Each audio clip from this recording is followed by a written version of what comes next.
Učili mě buď silný, nikdy se nezlom.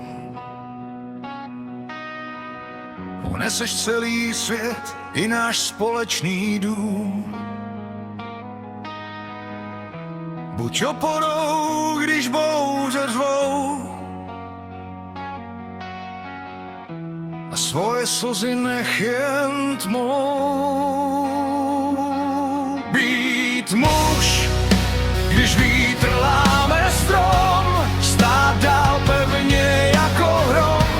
Ne každá bitva vítězná je, ale nikdy nesložím zbraně. Být muž, to není nemít strach, ani nikdy nepoznat pád. Je to znovu vstát a jít,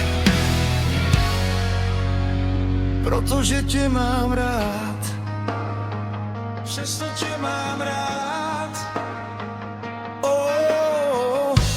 Říkáš, naslouchej mým dům i snům.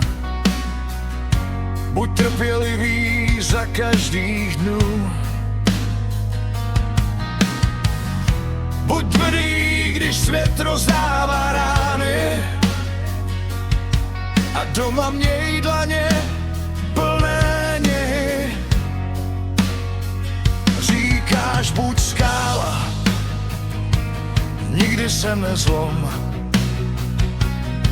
A já se snažím každý den, ne vždycky všechno unesu, ale znovu vstanu a jdu jen. Být muž, když vítr láme strom, stát dál pevně jako hrom.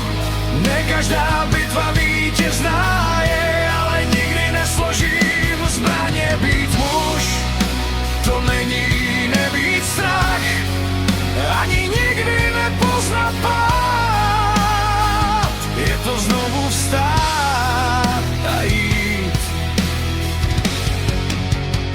protože tě mám rád. Když jsem z kamene ani z oceli, i moje síla někdy spí. Jsou dny, kdy prohra bolí víc, než umím komukoli říct. Ale dokud dýchám, budu stát, i když osud nebude nám psát.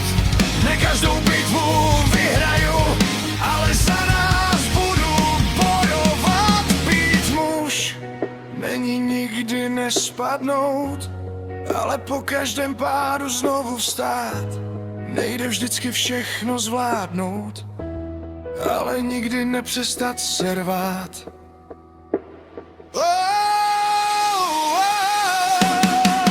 A když jednou dojdu na konec cest, bez výmluv, bez lží, bez masek, ať svět řekne, co chce mi vzít.